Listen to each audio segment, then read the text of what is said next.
আসসালামু আলাইকুম ওয়া রাহমাতুল্লাহি ওয়া বারাকাতুহু। আলহামদুলিল্লাহি ওয়াহদা ওয়াস সালাতু ওয়াস সালামু আলা মান লা নাবিয়্যা বা'দাহ। আম্মা বা'দ। আউযু বিল্লাহি মিনাশ শাইতানির রাজীম। মা সালাকাকুম ফি সাকার? ক্বালু লাম নাকু মিনাল মুসাল্লিন। ইলা আখির। যাবতীয় প্রশংসা, গুণগান, হামদ ও সানা সে মহান আল্লাহ সুবহানাহু ওয়া তাআলার দরবারে, যে মহান আল্লাহ সুবহানাহু ওয়া তাআলা আল মারকাজুল ইসলামী as-সালাফি মাদ্রাসা কমপ্লেক্সের উদ্যোগে 2 দিন ব্যাপী ইসলামী সম্মেলনে আপনাকে আমাকে উপস্থিত হওয়ার মতো সুবর্ণ সুযোগ করে দিয়েছেন। আমরা সেই মহান মুনিবের নিকট সকলে অন্তর থেকে শুকরিয়া আদায় করছি। সকলে বলি আলহামদুলিল্লাহ। দরুদ ও সালাম বর্ষিত হোক আমাদের নবী, শেষ নবী জনাবে মুহাম্মদুর রাসূলুল্লাহ সাল্লাল্লাহু আলাইহি ওয়াসাল্লামের উপর। আল্লাহুম্মা সাল্লি আলাইহি, আল্লাহুম্মা বারিক আলাইহি।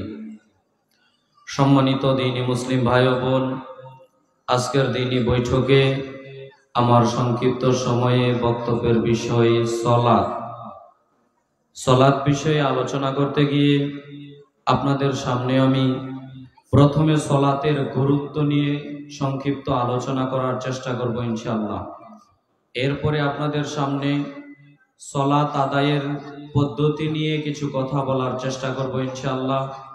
এবং সলাতের মধ্যে আমরা কিছু ভুল করে থাকি, এই ভুল কিছু নিয়ে আপনাদের সামনে আমি সংক্ষিপ্ত সময়ে কিছু গুরুত্বপূর্ণ কথা বলার চেষ্টা করব ইনশাআল্লাহ। আমা তৌফিকি ইল্লা বিল্লাহ, আলাইহি তাওয়াক্কালতু ওয়া ইলাইহি উনীব। 2 দিন ব্যাপী ইসলামী সম্মেলনের আজকের দ্বিতীয় দিন অর্থাৎ শেষ দিন। সভাপতি হিসেবে উপস্থিত আছেন জনাব ইব্রাহিম হাওলাদার সাহেব। এরপরে আমার পূর্বেও যিনি আলোচনা করেছেন আমাদের অত্যন্ত প্রিয় শেখ রফিকুল ইসলাম হাফিজাহুল্লাহ, এবং আমার পরেও যিনি আলোচনা করবেন আজকের দিনের প্রধান মেহমান, প্রধান বক্তা শেখ রফিকুল ইসলাম বিন সাইদ হাফিজাহুল্লাহ, তিনিও উপস্থিত আছেন। বলি আলহামদুলিল্লাহ।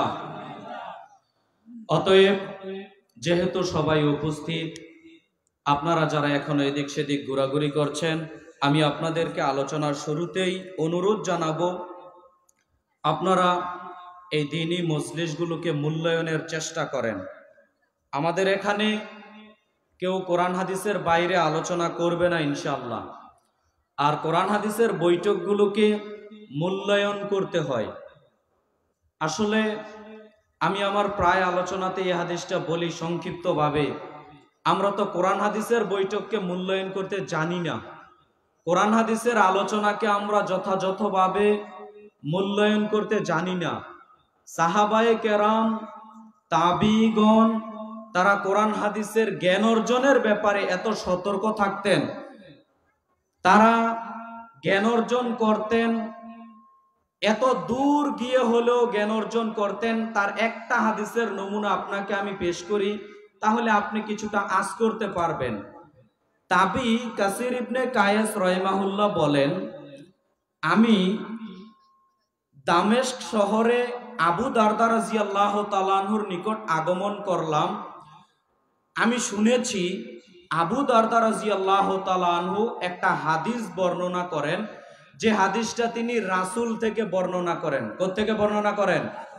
রাসূল থেকে বর্ণনা করেন। তো আমি তাবি কাসির ইবনে কায়েস রাহিমাহুল্লাহ চলে গেলাম রাসূলের মদিনা থেকে দামেস্ক শহর আবু দারদা রাদিয়াল্লাহু তাআলা আনহুর নিকট একটা হাদিসের জ্ঞান অন্বেষণ করার জন্য, জ্ঞান অর্জন করার জন্য। আমি যখন এই হাদিসটা পড়েছি, আমি গুগলে ম্যাপে চার্জ দিয়ে দেখি তো রাসূলের মদিনা থেকে দামেস্ক শহর কতটুকু দূরত্ব। সেটা হলো, যেটা দেখতে পেলাম, 1300 কিলোমিটারেরও বেশি দূরত্ব। কয়শো কিলোমিটার? 1300 কিলোমিটার। বুঝতে পারলেন না মনে হয়? বাংলাদেশের টেকনাফ থেকে তেতুলিয়া, বাংলাদেশের টেকনাফ থেকে তেতুলিয়া 1000 কিলোমিটারেরও কম। এবার বুঝতে পেরেছেন তো? তো তাবি কাসির ইবনে কায়েস রাহিমাহুল্লাহ বলছেন যে আমি আবু দারদা রাদিয়াল্লাহু তাআলা আনহুর নিকট আগমন করলাম একটা হাদিসের জ্ঞান নেওয়ার জন্য। আমি শুনেছি আবু দারদা রাদিয়াল্লাহু তাআলা আনহু এই হাদিসটা বর্ণনা করেন, তিনি রাসূল থেকে বর্ণনা করেন। আমি আবু দারদা রাদিয়াল্লাহু তাআলা আনহুর নিকট গিয়ে বললাম, আবু দারদা, আমি আপনার নিকট রাসূলের মদিনা থেকে আগমন করেছি। আমি শুনেছি আপনি একটা হাদিস বর্ণনা করেন, যে হাদিসটা আপনি রাসূল থেকে বর্ণনা করেন।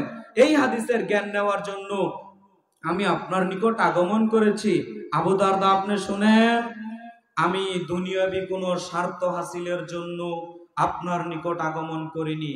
শুধুমাত্র শুনেছি আপনি একটা হাদিস রাসূল থেকে বর্ণনা করেন, এই হাদিসের জ্ঞান নেওয়ার জন্য আপনার নিকট আগমন করেছি। আপনাকে আমি বলি, এখন কেউ লক্ষ লক্ষ কোটি কোটি টাকার মালিক হয়েছে, হজ ফরজ হয়েছে, 5 লাখ 6 লাখ 7 লাখ 8 লাখ টাকা খরচ করে হজে যাবে। এরপরও বাড়ি থেকে লিস্টি করে 10টা জায়নামাজ নিয়ে আসবো, 10টা তাসবিদানা নিয়ে আসবো, 10 কেজি জমজমের পানি নিয়ে আসবো, 10 কেজি আজওয়া খেজুর নিয়ে আসবো। কি লিস্টি করে যায় না?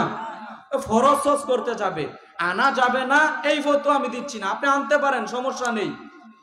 কিন্তু ভাই, ফরজ ইবাদত করতে যাব, এরপরও আমরা চাই যে দুনিয়াবিও কিছু আমার অর্জন হোক।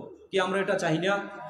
তো তাবি কাসির ইবনে কায়েস রাহিমাহুল্লাহ তিনি বলছেন আমি আবু দারদার নিকট আগমন করলাম দুনিয়াবি কোনো স্বার্থ হাসিলের জন্য নয়। আমি শুধু শুনেছি তিনি রাসূল থেকে একটা হাদিস বর্ণনা করেন, এই হাদিসের জ্ঞান নেওয়ার জন্য আমি 1300 কিলোমিটারের বেশি পথ অতিক্রম করে চলে গেলাম। আমি গিয়ে আবু দারদাকে যখন বললাম, তখন তিনি বললেন, জি, রাসূল সাল্লাল্লাহু আলাইহি সাল্লাম বলেছেন, মান সালাকা তরিকান ইয়ালতামিস ফিহি ইলমান সাহালাল্লাহু লাহু বিহি তরিকান ইলাল জান্নাহ।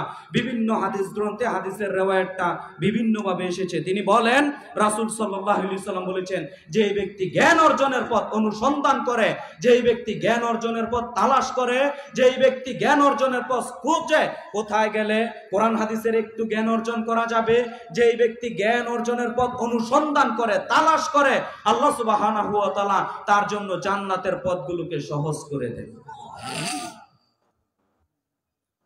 আপনার কথা আমি কি দিয়ে বলি ভাই? এই গ্রামে জালসা হচ্ছে, আপনি জানেন, এখানে অনেকগুলো শায়েখ আসছেন, এখানে অনেকগুলো আলেম আসছেন, এখানে অনেকগুলো বক্তা আসছেন। এই বৈঠকে যদি আমি যাই, কিছু কোরআন হাদিসের কথা জানতে পারবো, কোরআন হাদিসের কিছু জ্ঞান অর্জন করতে পারবো। এরপরেও ভাই, আপনি জানার পরেও বাড়ির পাশে ঘুমন্ত অবস্থায় বসে আছেন না, ঠিক আপনার জীবনে আপনি কোরআন হাদিসের বৈঠককে মূল্যায়ন করতেই জানেন না। দেখেন তাবিগণের বৈশিষ্ট্য, চিরাচরিত নীতি কিরকম ছিল। একটা হাদিসের জ্ঞান অর্জন করার জন্য 1300 কিলোমিটারও বেশি পথ অতিক্রম করে চলে গেছেন। তাদের ঈমান কেমন আর আপনার আমার ঈমান কেমন বলেন? সম্মানিত দ্বীনি মুসলিম ভাই ও বোন, যারা এই বৈঠকে উপস্থিত আছেন, আমি অনুরোধ করব আমার পরেও শায়েখ আলোচনা করবেন, আমাদের শেষ পর্যন্ত ইনশাআল্লাহ আলোচনা মূল্যায়ন করবেন। আমরা এই অনুরোধটুকু আপনাদের কাছে রাখতে চাই। এখন আশেপাশে যারা এখনো ঘোরাঘুরি করছেন, আমি আপনাদেরকে অনুরোধ জানাবো, আপনারা এই দ্বীনি মজলিস, এই বৈঠকগুলোকে মূল্যায়নের চেষ্টা করেন। পিছনে দেখতে পাচ্ছি কিছু ভাই দাঁড়িয়ে আছে, আমি অনুরোধ করব তোমরা বসে পড়ো। আর আপনারা একটু সামনের দিকে আগিয়ে আসেন তো, যেহেতু জায়গা মোটামুটি পরিপূর্ণ হয়ে যাচ্ছে, আপনারা একটু সামনের দিকে আগিয়ে আসেন।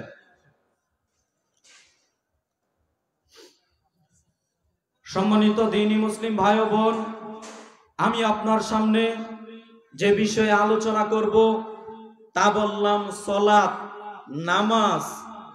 হয়তো বিষয়টি সকলের নিকট পরিচিত, তবে যে কথাগুলো বলবো কিছু মানুষের কাছে অপরিচিত মনে হতে পারে, যেহেতু এসব এলাকায় সহি আকীদা, সহি মানহাজের দাওয়াত প্রসার একেবারে কম বললেই চলে। এই কারণে যারা দূর দূরান্ত থেকে এসেছেন, আপনাদের শুকরিয়া জানাই। আল্লাহ সুবহানাহু ওয়া তাআলা আপনাদেরকে দ্বীনের জন্য কবুল করুক। সবাই বলি আল্লাহুম্মা আমিন। আমরা সালাত আদায়ের গুরুত্ব নিয়ে সংক্ষিপ্ত একটু কথা বলার চেষ্টা করি। দেখেন, বাংলাদেশে আমরা সবাই বলে থাকি যে বাংলাদেশের মানুষ শতকরা 90 থেকে 95% মুসলিম, কি বলে থাকি না আমরা? আসলে দুঃখ লাগে যখন জরিপ চালানো হয়েছে ভারত, বাংলাদেশ, পাকিস্তান এসব দেশের মানুষেরা 5 ওয়াক্ত নামাজ কত পার্সেন্ট মানুষ পড়ে। জরিপে যেটা দেখা গেছে, এই দেশের মানুষ শতকরা মাত্র 2 জন মানুষ, শতকরা 2% মানুষ 5 ওয়াক্ত সালাত আদায় করে। কথাটা কি বুঝাতে পারলাম? 100 জন মানুষ থেকে মাত্র কয়জন মানুষ 5 ওয়াক্ত সালাত আদায় করে? মাত্র 2 জন। অথচ আমরা জানেন কি বলি? জোর গলায় বলি, বড় গলায় বলি, হুজুর আমি সালাত আদায় করি না, তাতে কি হয়েছে, আমার ঈমান ঠিক আছে, কি বলে না? তার এই কথাই প্রমাণ করে তার ভিতর যে ঈমান নেই। নইলে ওই ব্যক্তি কি করে বলতে পারে আমি সালাত আদায় করি না, তাতে কি, তাতে কোনো সমস্যা নেই, আমার ঈমান ঠিক আছে? তার এই কথাই প্রমাণ করে সে যে ঈমান থেকে কতটুকু দূরে আছে।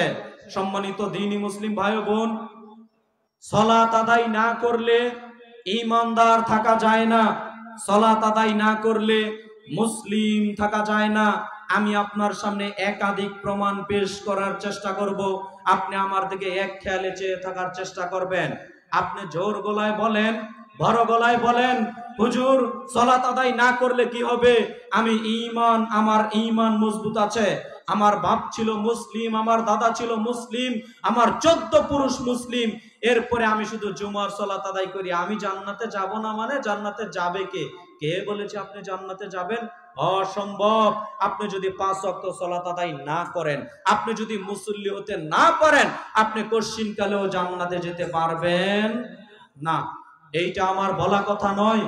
আপনি খোলেন পবিত্র কোরআন মাজিদ, আল্লাহ সুবহানাহু ওয়া তাআলা সূরা মুদ্দাসসিরের 42 এবং 43 নম্বর আয়াতে আল্লাহ সুবহানাহু ওয়া তাআলা বলছেন, মা সালাকাকুম ফি সাকার ক্বালু লাম নাকু মিনাল মুসাল্লিন। যখন আল্লাহ তাআলা বিচার ফয়সালা শেষ করে দিবেন, মানুষগুলো সাকার নামক জাহান্নামে পড়ে থাকবে। ফেরেশতা মণ্ডলীরা গিয়ে জিজ্ঞাসা করবে, কি কারণে তোমরা সাকার নামক জাহান্নামে প্রবেশ করলে? তখন ওই সাকার নামক জাহান্নামে পড়ে থাকা ব্যক্তিগুলো তো জানে, তারা বলতে পারবে আমরা কি কারণে জাহান্নামে আসলাম। কেন? মনে রেখে দিয়েন, আপনাকে যখন জাহান্নামে আল্লাহ নিক্ষেপ করবেন, অপরাধী প্রমাণ করেই জাহান্নামে নিক্ষেপ করবেন। আল্লাহ আপনাকে হারে হারে বুঝিয়ে দিবেন যে আপনি কোন অপরাধের কারণে আজকে জাহান্নামে প্রবেশ করলেন। আপনি কি সুদ ঘুষ খাওয়ার কারণে জাহান্নামে যাচ্ছেন, না সালাত আদায় না করার কারণে জাহান্নামে যাচ্ছেন, কোন অপরাধের কারণে জাহান্নামে যাচ্ছেন, এইটা আপনাকে বুঝিয়ে এরপরে আপনাকে জাহান্নামে নিক্ষেপ করবেন। এই কারণে ফেরেশতা মণ্ডলীরা যখন জাহান্নামী ব্যক্তিদেরকে নিকট গিয়ে জিজ্ঞাসা করবে, সাকার নামক জাহান্নামে পড়ে থাকা ব্যক্তিদেরকে, মা সালাকাকুম ফি সাকার, আরে তোমরা কি কারণে, কিসের কারণে সাকার নামক জাহান্নামে প্রবেশ করলে?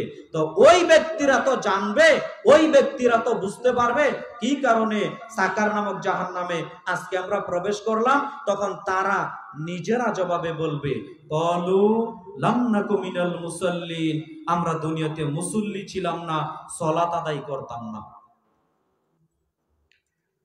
নেনেবার আপনাকে যদি ভাই বলি, এখানে তো মাশাআল্লাহ অনেক মানুষ উপস্থিত আছেন, আপনাকে যদি একজন একজন করে বলি, মুরব্বী আপনি বলেন তো আজকে ফজর গেল, জোহর গেল, আসর গেল, মাগরিব গেল, এশা গেল, 5 ওয়াক্ত চলে গেছে না?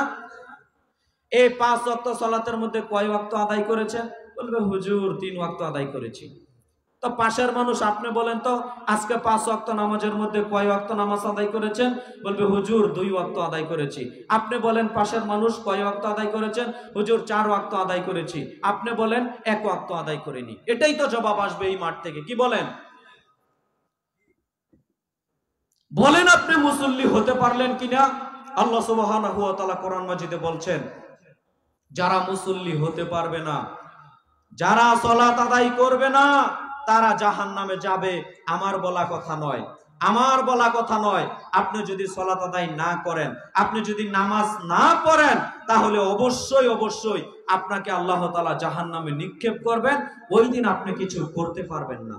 অতএব সম্মানিত দ্বীনি মুসলিম ভাই বোন, আমরা আপনাদেরকে বিনীতভাবে অনুরোধ জানাবো, আপনারা 5 ওয়াক্ত সালাত আদায়ের চেষ্টা করুন। আল্লাহ আমাদের সেই তৌফিক দান করুন। সবাই বলি আল্লাহুম্মা আমিন।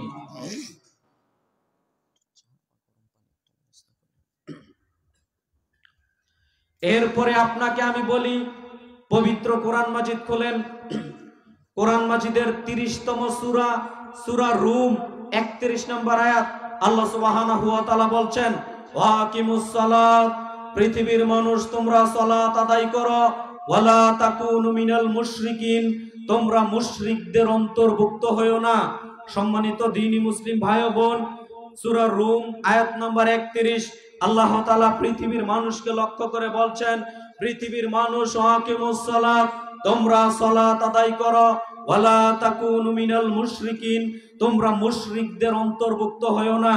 তার মানে অত্র কোরআন মাজিদের আয়াত দ্বারা বোঝা যাচ্ছে, আল্লাহ বলছেন তোমরা সালাত আদায় করো, মুশরিকদের অন্তর্ভুক্ত হয়ো না। আমার দিকে তাকান, আল্লাহ বলছেন সালাত আদায় করো, মুশরিকদের অন্তর্ভুক্ত হয়ো না। তার মানে আয়াত দ্বারা বোঝা যাচ্ছে যারা সালাত আদায় করে তারা মুসলিমদের অন্তর্ভুক্ত, যারা সালাত আদায় করে না তারা মুশরিকদের অন্তর্ভুক্ত। এই কথা কি আমি বললাম না আল্লাহ বললেন? আল্লাহ বললেন। এজন্য আয়াত নাম্বার সহ বলে দিলাম আপনাকে আমি। সম্মানিত দ্বীনি মুসলিম ভাই বোন, চিন্তা ভাবনা বিবেচনা আপনার কাছেই আমি রেখে দিলাম। আপনি সালাত আদায় করবেন না করবেন না বিবেচনা চিন্তা ভাবনা আপনার কাছেই রেখে দিলাম। তবে আপনাকে আমি এতটুকু বলে দিলাম, আল্লাহ কোরআন মাজিদে বলছেন পৃথিবীর মানুষ তোমরা সালাত আদায় করো, মুশরিকদের অন্তর্ভুক্ত হইও না। এরা মুসলিম, এরা সালাত আদায় করে, এরা মুশরিক, এরা সালাত আদায় করে না। পার্থক্য সৃষ্টি করে দেয় সালাত। জাবের রাদিয়াল্লাহু তাআলা আনহু বলেন, রাসূল সাল্লাল্লাহু আলাইহি ওয়াসাল্লাম বলেছেন, বাইনাল আবদি ওয়া বাইনাল কুফরি তারকুস সালাহ। আবু দাউদের সহিহ হাদিস। সম্মানিত দ্বীনি মুসলিম ভাই ও বোন, রাসূল সাল্লাল্লাহু আলাইহি ওয়াসাল্লাম বলেন, বাইনাল আবদি ওয়া বাইনাল কুফরি তারকুস সালাহ, বান্দা ও কাফের, বান্দা ও কাফের এই দুইটার পার্থক্যকারী জিনিসটার নাম হলো সালাত। আল্লাহর নবী মুহাম্মদ সাল্লাল্লাহু আলাইহি ওয়াসাল্লাম বলছেন, বান্দা ও কাফেরের মধ্যে পার্থক্য হচ্ছে সালাত আদায় করা। যারা আল্লাহর বান্দা তারা সালাত আদায় করে, যারা কাফের তারা সালাত আদায় করে না। যারা সালাত আদায় করে তারা আল্লাহর বান্দা, যারা সালাত আদায় করে না তারা হচ্ছে কাফের। এই কথা রাসূল সাল্লাল্লাহু আলাইহি ওয়াসাল্লাম বলছেন। সম্মানিত দ্বীনি মুসলিম ভাই ও বোন, হাদিসের কথার দিকে দৃষ্টিপাত করার চেষ্টা করেন। আল্লাহর নবী বলেছেন, যারা সালাত আদায় করে তারা কি ভাই? আল্লাহর বান্দা। যারা সালাত আদায় করে না তারা হচ্ছে কাফের। একটা দোকানের মধ্যে 20 জন মানুষ বসে আছে, মুসলিম আছে, হিন্দু আছে, বৌদ্ধ আছে, খ্রিস্টান আছে। ইতিমধ্যে আসরের সালাতের আজান হয়ে গেল। এখন পার্থক্য সৃষ্টি করে দিবে, কে আজান শুনে মসজিদে যাবে, এরা হলো আল্লাহর বান্দা, এরা হলো মুসলিম, আর কারা ওই দোকানেই বসে থাকবে। এখন পার্থক্য সৃষ্টি করে দিবে। কেন? এখন আজান হয়েছে, সালাতের ওয়াক্ত হয়েছে। এই কথাই রাসূল সাল্লাল্লাহু আলাইহি ওয়াসাল্লাম বলছেন, আল্লাহর বান্দা হতে গেলে সালাত আদায় করতে হয়। আর যদি আপনি নিজেকে মনে করেন যে আমি আল্লাহর বান্দা নই, আমি কাফের, আমি মুশরিক, আমি মুনাফিক, তাহলে সালাত আদায় করিয়েন না, কোনো সমস্যা নেই। আর যদি মনে করেন না আমি আল্লাহর বান্দা হতে চাই, আমি পাক্কা ঈমানদার হতে চাই, আমি মুসলিম হতে চাই, তাহলে অবশ্যই অবশ্যই সম্মানিত দ্বীনি মুসলিম ভাই বোন, আপনাকে আমাকে 5 ওয়াক্ত সালাত আদায় করতে হবে। যে হাদিসটা বললাম, হাদিসটি পেয়ে যাবেন আবু দাউদের 4678 নম্বর হাদিসে। আপনার সামনে আমি আরো একটু প্রমাণ করার চেষ্টা করি। আপনি যদি সালাত আদায় না করেন আপনি মুসলিম থাকতে পারবেন না। একটু দেখেন তো কি বললাম। আল্লাহ বলছেন সালাত আদায় করো, নইলে জাহান্নামে যেতে হবে। আল্লাহ বলছেন সালাত আদায় করো, নইলে মুশরিকদের অন্তর্ভুক্ত হয়ে যাবে। আল্লাহর নবী বলেছেন বান্দা ও কাফেরের মধ্যে পার্থক্য হচ্ছে সালাত আদায় করা। যারা সালাত আদায় করে তারা হচ্ছে আল্লাহর বান্দা, যারা সালাত আদায় করে না তারা হচ্ছে কাফের। এবার আল্লাহর নবী মুহাম্মদ সাল্লাল্লাহু আলাইহি সাল্লাম সাহাবীকে লক্ষ্য করে কি বললেন? এখন যে হাদিসটা বলবো নাসাইতে পেয়ে যাবেন, মিশকাতুল মাসাবিহের মধ্যে পেয়ে যাবেন। হাদিস নাম্বার হচ্ছে 1153। বশর ইবনে মেহজান রাহিমাহুল্লাহ বলেন, আমার পিতা মেহজান রাদিয়াল্লাহু তাআলা আনহু রাসূল সাল্লাল্লাহু আলাইহি সাল্লামের নিকট একদা আগমন করলেন। এক খেয়ালে আমার দিকে চেয়ে থাকেন। আমার পিতা মেহজান রাদিয়াল্লাহু তাআলা আনহু রাসূল সাল্লাল্লাহু আলাইহি সাল্লামের নিকট একদা এক বৈঠকে গিয়ে বসলেন, যেখানে রাসূল সাল্লাল্লাহু আলাইহি সাল্লাম সাহাবীগণের সামনে দ্বীনি বিষয়ে আলোচনা করছিলেন, বক্তব্য পেশ করছিলেন। বক্তাকে নবী মুহাম্মদ সাল্লাল্লাহু আলাইহি সাল্লাম, শ্রোতাকে সাহাবায়ে কেরাম। ওই বৈঠকে গিয়ে মেহজান রাদিয়াল্লাহু তাআলা আনহু বসলেন। কথাটা কি বুঝতে পারলেন? হাদিসটা বুঝবেন। ওই বৈঠকে গিয়ে আমার পিতা মেহজান রাদিয়াল্লাহু তাআলা আনহু বসলেন, রাসূল সাল্লাল্লাহু আলাইহি সাল্লামের নিকট দ্বীনি বিষয়ে বক্তব্য শুনছিলেন, আলোচনা শুনছিলেন। রাসূল সাল্লাল্লাহু আলাইহি সাল্লাম দ্বীনি বিষয়ে আলোচনা করছিলেন। এমত অবস্থায় আজান হয়ে গেল। রাসূল সাল্লাল্লাহু আলাইহি সাল্লাম উপস্থিত সাহাবীগণকে নিয়ে চলে গেলেন মসজিদে। মসজিদে গিয়ে সালাত আদায় করলেন জামাতের সহিত। সালাত আদায়ের পর রাসূল সাল্লাল্লাহু আলাইহি সাল্লাম উপস্থিত সাহাবীগণকে নিয়ে আবার চলে গেলেন ওই মাঠে, যেই মাঠে রাসূল সাল্লাল্লাহু আলাইহি সাল্লাম সালাতের পূর্বে বক্তব্য দিচ্ছিলেন। কথাটা কি বুঝতে পারলেন? ওই বৈঠকে গিয়েই রাসূল সাল্লাল্লাহু আলাইহি সাল্লাম দেখতে পেলেন যে মেহজান নামক সাহাবী ওই বৈঠকে একা একা বসে আছেন। মেহজান রাদিয়াল্লাহু তাআলা আনহু আমাদের সাথে সালাত আদায় করলেন না। মেহজান নামক সাহাবী ওই বৈঠকে একা একা বসে আছেন। যখন রাসূল সাল্লাল্লাহু আলাইহি সাল্লাম দেখতে পেলেন মেহজান রাদিয়াল্লাহু তাআলা আনহু ওই বৈঠকে একা একা বসে আছেন, তখন রাসূল সাল্লাল্লাহু আলাইহি সাল্লাম তাকে লক্ষ্য করে বললেন, মা মানাকা আন তুসাল্লিমান নাস। মেহজান, তোমাকে কিসে বাধা দিল? তুমি আমাদের সাথে সালাত আদায় করলে না কেন? আলাস্তা বি রাজুলিন মুসলিম, তুমি কি মুসলিম ব্যক্তি নও? মেহজান, তুমি আমাদের সাথে সালাত আদায় করলে না কেন? আলাস্তা বি রাজুলিন মুসলিম, তুমি কি মুসলিম ব্যক্তি নও? আমাদের সাথে সালাত আদায় করলে না কেন? প্রতি উত্তর আসছে। মেহজান রাদিয়াল্লাহু তাআলা বলছেন, জি আল্লাহর নবী, আমি মুসলিম। তবে আল্লাহর নবী শুনেন, আমি বাড়িতে পরিবারের সাথে সালাত আদায় করে আপনার নিকট আগমন করেছি, যার কারণে এখন আপনি জামাতের সহিত আদায় করলেন, এখন আর আপনার সাথে আমি শরীক হলাম না, সালাত আদায় করলাম না। তখন রাসূল সাল্লাল্লাহু আলাইহি সাল্লাম মেহজান নামক সাহাবীকে আবার প্রতি উত্তরে বলছেন, শোনো মেহজান, তুমি যদি বাড়িতে সালাত আদায় করেও আসো, এরপরে এসেও যদি দেখো সালাত চলছে, তাহলে তুমি আবার শরীক হয়ে যাবে। প্রথমটা ফরজ আদায় হয়ে গেল, দ্বিতীয়টাতে তুমি নফলের নেকি পেয়ে যাবে। বলি সুবহানাল্লাহ। এখান থেকে দুই একটা শিক্ষাও পাই। যেমন, আপনি যদি চান এক ওয়াক্তের সালাত কয়েকবার আদায় করতে পারেন। কথাটা কি বুঝাতে পারলাম? এশারের সালাত আপনি মসজিদে জামাতের সহিত আদায় করলেন, আদায় করার পর তাসবিহ তাহলিল জিকির আজকার করছেন, কিছুক্ষণ পরে দেখতে পেলেন একজন ব্যক্তি মসজিদে প্রবেশ করেছে। আপনি চাইলে তার সাথে আবার জামাতে শরীক হতে পারেন। তাহলে প্রথমটা ফরজ আদায় হয়ে গেল, দ্বিতীয়টাতে কিসের নেকি পেয়ে যাবেন? কথা বলেন, কিসের নেকি পেয়ে যাবেন?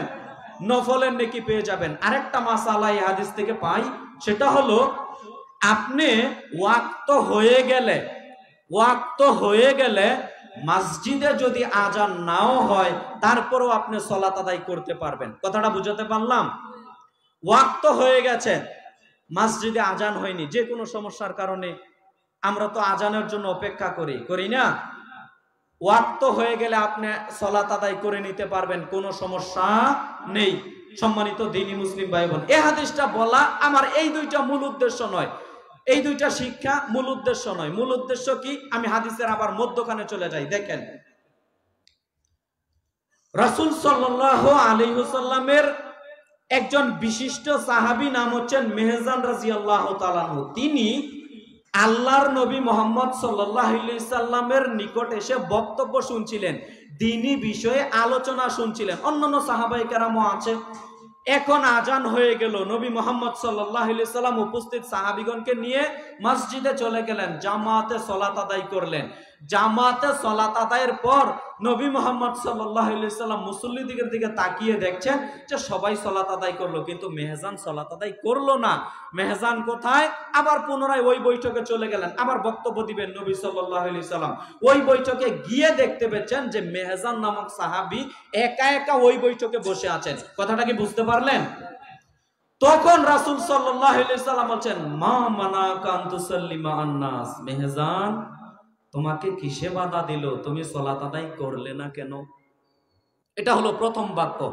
দ্বিতীয় বাক্যে রাসূল সাল্লাল্লাহু আলাইহি সাল্লাম বলছেন, আলাস্তা বিরজুলিন মুসলিম, মেহজান তুমি কি মুসলিম ব্যক্তি নও, তুমি সালাত আদায় করলে না কেন? আপনাকে আমি বুঝাতে পারবো না, একটু বুঝেন তো। আল্লাহর নবী মুহাম্মদ সাল্লাল্লাহু আলাইহি সাল্লাম কি মেহজান নামক সাহাবীকে গিয়ে বলতে পারতেন না, মেহজান কি কারণে তুমি সালাত আদায় করলে না, তোমার কি কোনো সমস্যা নাকি? বলতে পারতেন না এটা? আল্লাহর নবী মুহাম্মদ সাল্লাল্লাহু আলাইহি সাল্লাম গিয়ে বলতে পারতেন না, মেহজান তুমি তো আমাদের দ্বীনি বিষয়ে বক্তব্য শুনছিলে, তোমার কি সমস্যা হয়েছে, তুমি সালাত আদায় করলে না কেন, কোনো বিপদে পড়েছো নাকি, কোনো সমস্যা কিনা? এটা বলতে পারতেন না? এটা বলতে পারতেন, কিন্তু নবী মুহাম্মদ সাল্লাল্লাহু আলাইহি সাল্লাম গিয়েই বলছেন, মেহজান তোমাকে কিসে বাধা দিল, তুমি সালাত আদায় করলে না কেন? আলাস্তা বিরজুলিন মুসলিম, তুমি কি একজন মুসলিম ব্যক্তি নও? তার মানে প্রশ্নটা করে দিলেন মুসলিমের সাথে। তার মানে নবী মুহাম্মদ সাল্লাল্লাহু আলাইহি সাল্লাম বুঝাতে চাচ্ছেন মুসলিম হতে গেলে সালাত আদায় করা লাগে। কথা বলেন ঠিক কিনা? মুসলিম হতে গেলে সালাত আদায় করা লাগে। এখন এই বৈঠকে বসে আছেন, মুরব্বী সালাত আদায় করেছেন? সালাত আদায় করিনি। আমি যদি বলি আপনি কি মুসলিম নন, এই প্রশ্ন যদি করি, আপনি রাগ করে বলবেন, হুজুর আপনি বলেন কি, আমার বাপ দাদা 14 পুরুষ মুসলিম, আপনি আমাকে বলছেন আমি মুসলিম কিনা মানে? অথচ নবী মুহাম্মদ সাল্লাল্লাহু আলাইহি সাল্লাম সাহাবীকে বলছেন, তোমাকে কিসে বাধা দিল, তুমি সালাত আদায় করলে না কেন, তুমি কি মুসলিম ব্যক্তি নও? তার মানে মুসলিম হতে গেলে সালাত আদায় করা লাগে। কিন্তু আমরা বুঝে নিয়েছি, বাংলাদেশের মানুষ, ফিরোজপুরের মানুষ বুঝে নিয়েছি, মুসলিম হতে গেলে জুমার সালাত আদায় করলেই চলে। মুসলিম হতে গেলে শুধু ঈদের সালাত আদায় করলেই চলে। মুসলিম হতে গেলে শুধু জানাজার সালাত আদায় করলেই চলে। কি আমরা এটা বুঝিনি? জিনা মানে মসজিদে মুসল্লি কিরকম হয় বলেন তো? 1 কাতার, 2 কাতার, তারও বেশি হয়, 3 কাতার। অথচ এই সমাজে, অত্র সমাজে কি মুসল্লি নেই, মানুষ নেই? কি করে ওই দিন জানাজার সালাত একজন মারা গেছে, 5-10 কাতার 20 কাতার মুসল্লি হয়ে যায়। কোথা থেকে আসে? জুমার দিন মুসল্লিগুলো কোথা থেকে আসে? ঈদের সালাতে মুসল্লিগুলো কোথা থেকে আসে? সম্মানিত দ্বীনি মুসলিম ভাই ও বোন, একটু চিন্তা ভাবনা করবেন। একটু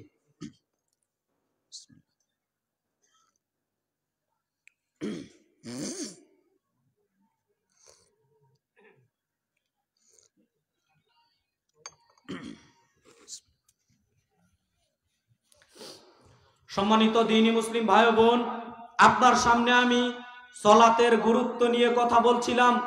আলোচনা বুঝার স্বার্থে আমি আলোচনা ভেঙে ভেঙে আপনার সামনে আমি একটু আবারও প্রথম থেকে সামারি স্বরূপ বলি। আলোচনা বুঝতে হবে। 1, আল্লাহ বলেছেন বেনামাজি মানুষ জাহান্নামে যাবে। কোথায় যাবে বলেন তো? সূরা মুদ্দাসির 42-43 নম্বর আয়াত, সূরা রুম 31 নম্বর আয়াত। আল্লাহ বলেছেন পৃথিবীর মানুষ সালাত আদায় করো, মুশরিকদের অন্তর্ভুক্ত হয়েও না। যারা বেনামাজি, যারা সালাত আদায় করে না, তারা কাদের অন্তর্ভুক্ত ভাই? মুশরিকদের অন্তর্ভুক্ত। এটা আমার বলা কথা নয়, এই কথা আল্লাহ সুবহানাহু ওয়া তাআলা পবিত্র কোরআন মাজিদে বলছেন। রাসূল সাল্লাল্লাহু আলাইহি সাল্লাম বলছেন বান্দা ও কাফেরের মধ্যে পার্থক্য হচ্ছে সালাত আদায় করা। যদি আল্লাহর বান্দা হতে চান সালাত আদায় করতে হবে। 1 ওয়াক্ত না 5 ওয়াক্ত? 5 ওয়াক্ত। আর যদি কাফের হতে চান 1 ওয়াক্ত আদায় করা লাগবে না। 1 ওয়াক্ত আদায় করা লাগবে না, কোনো সমস্যা নেই। জুমার সালাতও ছেড়ে দেন। আর যদি বলেন আমি আল্লাহর বান্দা, আমি মুসলিম হতে চাই, অবশ্যই অবশ্যই আপনাকে আমাকে 5 ওয়াক্ত সালাত আদায় করতে হবে। এটা থেকে আপনি রেহাই পাবেন না। আপনি মুসলিম হিসেবে অবশ্যই অবশ্যই আপনাকে আমাকে 5 ওয়াক্ত সালাত আদায় করতে হবে। এবার রাসূল সাল্লাল্লাহু আলাইহি সাল্লাম মেহজান নামক সাহাবীকে লক্ষ্য করে বললেন, তুমি সালাত আদায় করলে না কেন? তুমি কি মুসলিম ব্যক্তি নও? আরে ভাই, এখনো কি বলবেন আপনি, হুজুর আমি সালাত আদায় করি না, আমি পাক্কা ঈমানদার? আপনি বলতে পারেন, আপনি পাক্কা ঈমানদার, কিন্তু 5 পয়সা উপকার হবে না। আপনার 5 পয়সা উপকার হবে না। মরার পর ঠিকই আপনাকে কঠিনভাবে জবাব দিতে হবে। এই বেনামাজি থাকার কারণে আপনাকে জাহান্নামে যাওয়া লাগবে, এ কথাই চূড়ান্ত। আপনি মানবেন না না মানবেন এটা আপনার একান্ত ব্যক্তিগত ব্যাপার। আপনি যদি বলেন হুজুর যা আলোচনা করলেন কিছুই মানবো না, আমার কিছু করার নেই, না মানেন আপনি না মানেন, কোনো সমস্যা নেই। কিন্তু আমি আমার বলা কথাগুলো বলে গেলাম। আপনার যদি জ্ঞান বুদ্ধি থাকে আর বলেন আমার কথা সব বুঝতে পারবেন, আপনি যদি আমার কথা বলেন যে হুজুর সব কথা বুঝেছি, এরপরও আমল করব না, কেন? আমি তো আমার ব্যক্তিগত কথা বলিনি, আমি আল্লাহ এবং আল্লাহর নবীর কথাগুলো বলছি, আপনি শুনতে মানতে তো বাধ্য। এরপরে চলুন, সাহাবীগণের ফতোয়া নেই। সাহাবীগণ বেনামাজিকে কিরকম মনে করতেন? আমরা তো বেনামাজিদেরকে কাফের বলতে পারি না, বেনামাজিরা সালাত আদায় করে না, তাদেরকে কাফের বলতে পারি না, কেমন জানি লাগে, কষ্ট লাগে, তাদেরকে কাফের বলে দিব। অথচ সাহাবায়ে কেরামের ফতোয়া নেন। আব্দুল্লাহ ইবনে শাকিক রাহিমাহুল্লাহ বলেন, কানা আসহাবি মুহাম্মাদিন সাল্লাল্লাহু আলাইহি সাল্লাম লা ইয়ারাউনা শাইয়্যা মিনাল আমাল তারকু কুফরুন গায়রা সালাহ। মুহাম্মদ সাল্লাল্লাহু আলাইহি সাল্লামের যত সাহাবায়ে কেরাম আছে, কথা বুঝবেন, মুহাম্মদ সাল্লাল্লাহু আলাইহি সাল্লামের যত সাহাবায়ে কেরাম আছে, সমস্ত সাহাবায়ে কেরাম এ ব্যাপারে ইজমা করেছেন, এ ব্যাপারে একমত পোষণ করেছেন। সেটা হচ্ছে কেউ যদি সালাত ব্যতীত অন্য কোনো কর্ম ত্যাগ করে তাহলে তাকে কাফের বলবো না। কেউ যদি সালাত ব্যতীত অন্য কোনো কর্ম ত্যাগ করে তাহলে তাকে কাফের বলবো না। আর কেউ যদি সালাত তরক করে, সালাত ত্যাগ করে, তাহলে ওই ব্যক্তি কাফের। এটা হচ্ছে সমস্ত সাহাবায়ে কেরাম এই বিষয়ে একমত পোষণ করেছেন ফতোয়া দিতে গিয়ে। কথাটা কি বুঝতে পারলাম? আব্দুল্লাহ ইবনে শাকিক রাহিমাহুল্লাহ বলেন, বিশিষ্ট তাবী আব্দুল্লাহ ইবনে শাকিক রাহিমাহুল্লাহ বলেন, কানা আসহাবি মুহাম্মাদিন সাল্লাল্লাহু আলাইহি সাল্লাম লা ইয়ারাউনা শাইয়্যা মিনাল আমাল তারকুহু কুফরুন গায়রা সালাহ। মুহাম্মদ সাল্লাল্লাহু আলাইহি সাল্লামের যত সাহাবায়ে কেরাম আছে, আপনি কি কথার ওজন বুঝতে পারেন? একজন সাহাবী বলতেন, আবু বকর সিদ্দিক বলতেন, আমি আবু বকর সিদ্দিক রাদিয়াল্লাহু তাআলা আনহু বলে গেলাম, পৃথিবীর মানুষ শোনো, তোমরা যদি 3 ওয়াক্ত সালাত আদায় করো তারপরেও তোমরা মুসলিম। একজন সাহাবী বলতেন। আপনি যে বলেন আপনি মুসলিম, আপনি যে বলেন আপনি ঈমানদার, একটা হাদিস পেশ করেন আমার সামনে, একটা হাদিসের কওল আপনি আমার সামনে পেশ করেন। আমি পেশ করছি, আবু বকর সিদ্দিক রাদিয়াল্লাহু তাআলা আনহু বলছেন, কেউ যদি 2 ওয়াক্ত সালাত আদায় করে এরপরেও পাক্কা মুসলিম। একটা হাদিস পেশ করেন আমার সামনে, একটা হাদিসের কওল পেশ করেন আপনি আমার সামনে। আপনার যদি মনের ভিতরে এত সাহস, এত হিম্মত থাকে, দেখি আপনার কত বড় শক্তি। একটা হাদিসের অংশ বিশেষ আপনি পেশ করেন, আমি উমর রাদিয়াল্লাহু তাআলা আনহু বলে গেলাম, কেউ যদি 4 ওয়াক্ত সালাত আদায় করে এরপরেও তারা মুসলিম। একটা হাদিসের রেফারেন্স আপনি আমার সামনে পেশ করেন তো দেখি, কত বাপের বেটা হয়েছেন আপনি, পেশ করেন না দেখি কতটুকু ক্ষমতা। আপনি কোন শরমে, কোন লজ্জায় বলেন আমি জুমার সালাত আদায় করি, আমার চেয়ে বড় মুসলিম আর কে হতে পারে? কোন লজ্জায় আপনি বলেন? কোন শরমে বলেন? কোন লজ্জায় আপনি এই কথা বলেন যে আমার ঈমান মজবুত আছে, সালাত আদায় না করলেও শরম হয় না, লজ্জা হয় না? আপনার লজ্জা হওয়া উচিত ছিল এই কথা বলার পূর্বে। সম্মানিত দ্বীনী মুসলিম ভাই বোন, আমি আপনাদের অনুরোধ জানাবো, বিনীতভাবে অনুরোধ জানাবো, 5 ওয়াক্ত সালাত আদায় করুন। আপনি যদি 5 ওয়াক্ত সালাত আদায় না করেন, তাহলে আপনি মুসলিম থাকতে পারবেন না ভাই। একাধিক রেফারেন্স দিতে পারি। এবার ইমামগণের ফতোয়া নিবেন। আল্লাহ তো বলেছেন বেনামাজি জাহান্নামে যাবে, আল্লাহর নবী তো বলেছেন বেনামাজি কাফের, সাহাবায়ে কেরামগণ তো ফতোয়া দিচ্ছেন বেনামাজি হচ্ছে কাফের, আপনি বলছেন না আমি ঈমানদার। না, আপনার কথার 5 পয়সা দাম থাকতে পারে? ইমামগণের ফতোয়া নেন। ইমামগণের ফতোয়া, ইমাম আহমদ বিন হাম্বল রাহিমাহুল্লাহ, যিনি 10 লক্ষ হাদিসের হাফেজ ছিলেন, ইমাম আহমদ বিন হাম্বল রাহিমাহুল্লাহ, তিনি বলছেন বেনামাজিকে হত্যা করতে হবে। কেন? মুসলিম থেকে যদি কেউ অমুসলিম হয়ে যায়, মুসলিম থেকে যদি কেউ অমুসলিম হয়ে যায়, ধর্ম ত্যাগী হিসেবে তাকে হত্যা করতে হবে। এটা হচ্ছে ইমাম আহমদ বিন হাম্বল রাহিমাহুল্লাহর ফতোয়া। যেহেতু ও সালাত আদায় করে না, অতএব সে ইসলাম থেকে বহিষ্কার হয়ে গেছে, ধর্ম ত্যাগী হয়ে গেছে, এজন্য তাকে হত্যা করতে হবে। নেন ফতোয়া, মানেন আপনি? আব্দুল কাদের জিলানী রাহিমাহুল্লাহর ফতোয়া দেখেন আরো কত শক্ত। এদেশের মানুষ তো ভাই আব্দুল কাদের জিলানী রাহিমাহুল্লাহকে এমন ভাবে পীর মানে, আব্দুল কাদের জিলানী রাহিমাহুল্লাহর কথা এমন ভাবে তারা পেশ করে, আমরা যারা আহলে হাদিস আমরা ধরেই নিয়েছি যে আব্দুল কাদের জিলানী মনে হয় একেবারে পাক্কা বিদাতি ছিলেন। নাউজুবিল্লাহ। না, আব্দুল কাদের জিলানী রাহিমাহুল্লাহ তিনি ছিলেন আহলুল হাদিস। আমি যদি বলি আপনি বলবেন হুজুর এটা আবার কি বললো? জি, আমি বলে গেলাম আব্দুল কাদের জিলানী রাহিমাহুল্লাহ রাফুল ইয়াদাইন করতেন। আপনার সামনে যদি রাফুল ইয়াদাইনের বিবরণ পেশ করি আপনি অবাক হয়ে থাকবেন, হুজুর ফিতনা লাগাতে এসেছে না, অথচ আব্দুল কাদের জিলানী রাহিমাহুল্লাহ তিনি রাফুল ইয়াদাইন করতেন। তিনি বুকের উপর হাত বাঁধতেন, তিনি জোরে আমিন বলতেন। অথচ আপনি আব্দুল কাদের জিলানী রাহিমাহুল্লাহর নামে কত নোংরা নোংরা কত বানোয়াট কিস্সা কাহিনী বলে ফেলছেন। আব্দুল কাদের জিলানী রাহিমাহুল্লাহ নাকি মায়ের পেট থেকে আটোরা পারা কোরআন মুখস্থ করে এসেছে, কাহিনী শুনেননি? একেবারে ডাহা মিথ্যা কথা বলেন দলিল দেওয়ার জন্য। দেখি হুজুরের হিম্মত কতটুকু। সম্মানিত দ্বীনি মুসলিম ভাই ও বোন, আপনাকে আমি বলতে চাচ্ছিলাম আব্দুল কাদের জিলানী রাহিমাহুল্লাহর ফতোয়া দেখবেন আপনি। তিনি বলছেন, পৃথিবীবাসী তোমরা শুনে রেখো, বেনামাজি হচ্ছে কাফের। পৃথিবীর মানুষ তোমরা শুনে রেখো, বেনামাজি হচ্ছে কাফের। তাকে কাফন দাফনের ব্যবস্থা করিও না, তার জানাজার ব্যবস্থা করিও না, তার কাফন দাফন জানাজা কোনো কিছু করার প্রয়োজন নেই। কেন? ওই তো ছিল অমুসলিম, ওই তো ছিল বেনামাজি, তার কেন জানাজা নিয়ে তোমরা দৌড়াদৌড়ি করছো? ওই তো ছিল বেনামাজি। দেখেন আজকে যদি এই সমাজে একজন বেনামাজি মারা যায় আর টাকার মালিক থাকে, বিরাট প্রভাবশালী মানুষ, হুজুর যদি বলে জানাজা পড়াবো না, ও বেনামাজি ছিল, হুজুরের ইমামতি থাকবে?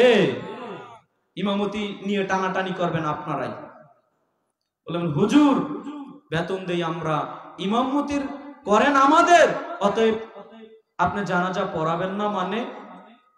সম্মানিত দ্বীনি মুসলিম ভাই বোন, আব্দুল কাদের জিলানী রাহিমাহুল্লাহর ফতোয়া হচ্ছে তার কাফন দাফন জানাজা কোনো কিছু করিও না। কেন? ও ছিল অমুসলিম। সম্মানিত দ্বীনি মুসলিম ভাই বোন, ইমাম আবু হানিফা রাহিমাহুল্লাহর ফতোয়া দেখেন। ইমাম আবু হানিফা রাহিমাহুল্লাহ বলছেন বেনামাজিকে জেলখানায় বন্দী করতে হবে। এইরকম খোলা আকাশের নিচে খালি ময়দানে বসবাস করতে পারবে না, স্বাভাবিক জীবন যাপন করতে পারবে না, তাকে জেলখানায় বন্দী করতে হবে। কেন? কেন বন্দী করতে হবে? এই জন্য বন্দী করতে হবে। আচ্ছা ভাই বলেন তো, আপনাকে আমি এই কথার মধ্যে একটা কথা এসেছে, কথাটা বলি, বলেন তো আমাদের সমাজের মানুষেরা একটা মদখোরকে যতটা অপরাধী মনে করে, বেনামাজিকে কি অতটা অপরাধী মনে করে? অন্তর থেকে বলেন, করে? করে না। একটা জুয়াখোরকে যতটা আমরা ঘৃণা করি, যতটা ও অপরাধী সমাজের চোখে তিচ্ছ তাচ্ছিল্য করে দেখি, একটা বেনামাজিকে কি ততটা দেখি খারাপ চোখে? আপনি আপনার মেয়েকে বিবাহ দিবেন, চলে গেছেন ওই গ্রামে, গিয়ে বলছেন ছেলে কি করে, আশেপাশে খোঁজখবর নিচ্ছেন, ছেলে মদ খায়, মেয়ে বিবাহ দিবেন?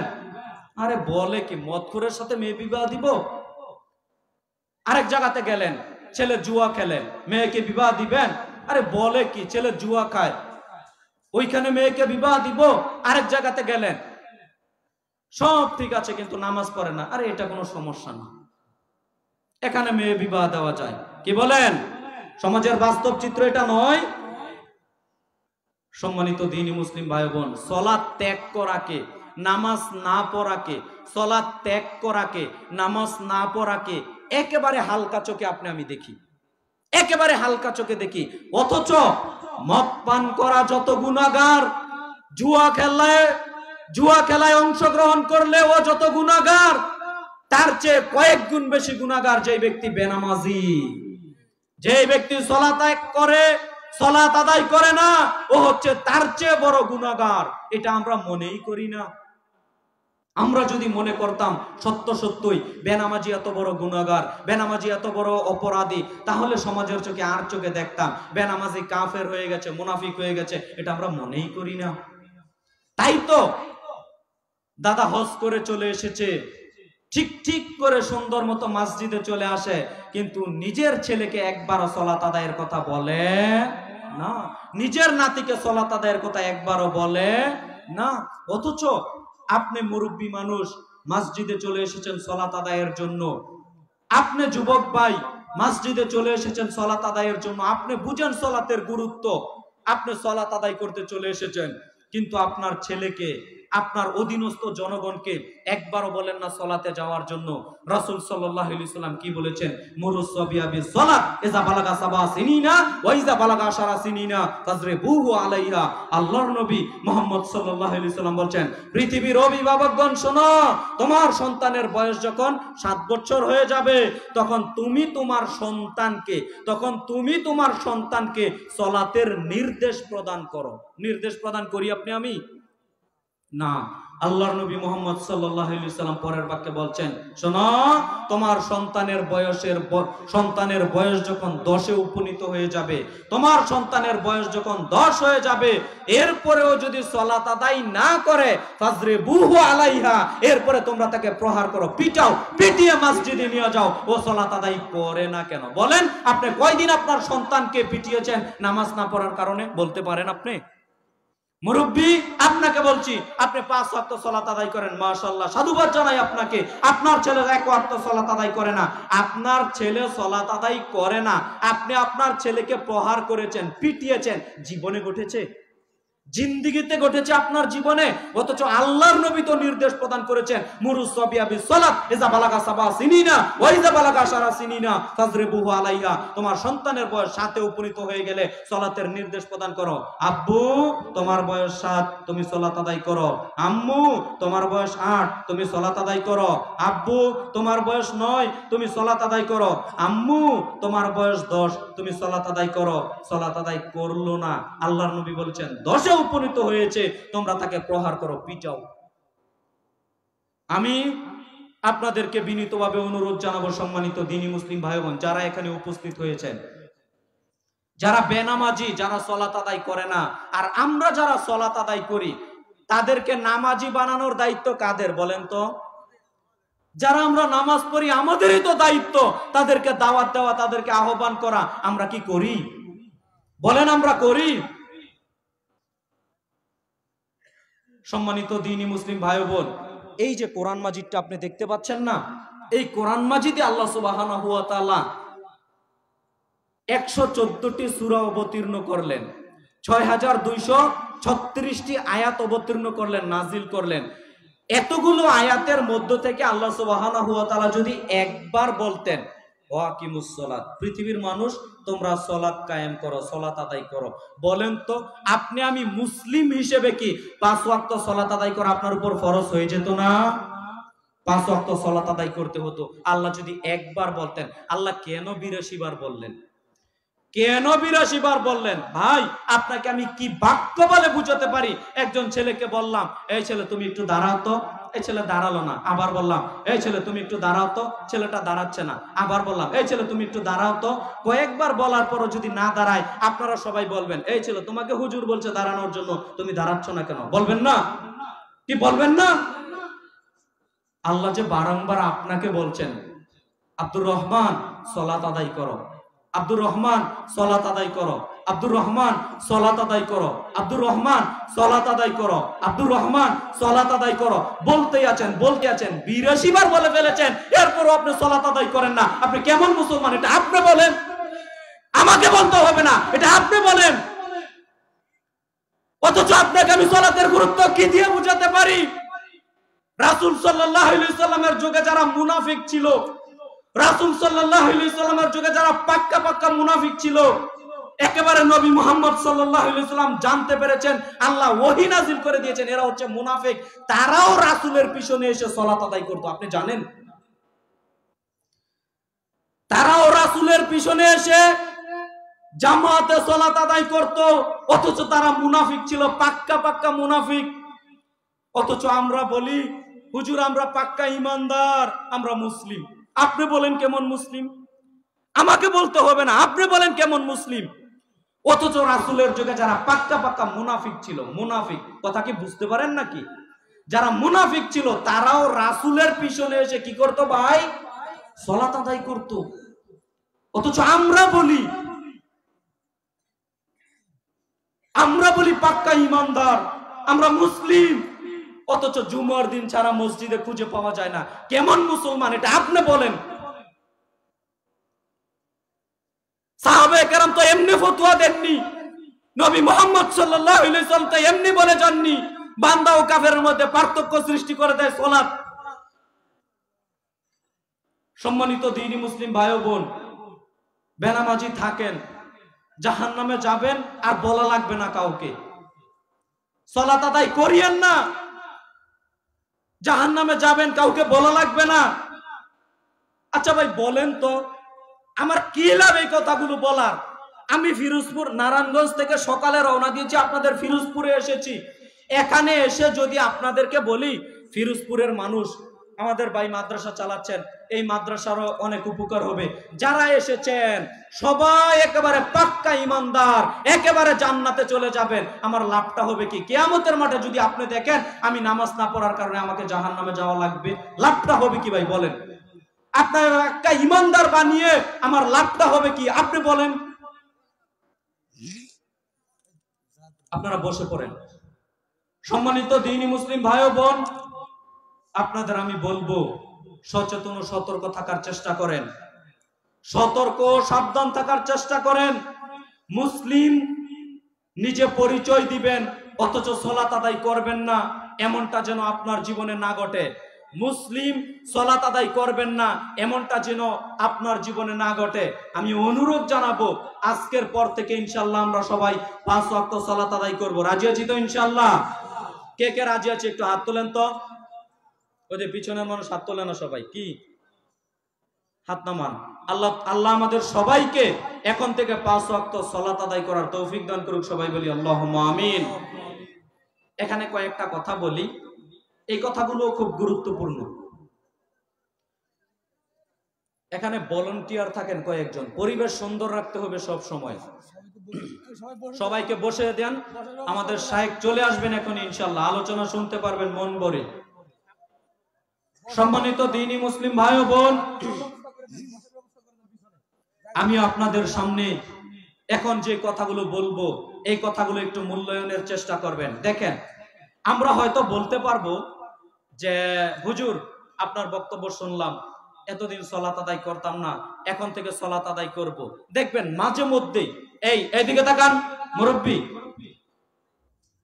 অনেক মানুষ দেখবেন যে 5 ওয়াক্ত সালাত আদায় করে, বিপদে পড়ে হোক, অসুস্থতায় পড়ে হোক, বা হঠাৎ বিদেশ থেকে এসেছে, যে করেই হোক, দেখবেন বেনামাজি মানুষ মাঝে মধ্যে 5 ওয়াক্ত সালাত আদায় করে না, আদায় করে।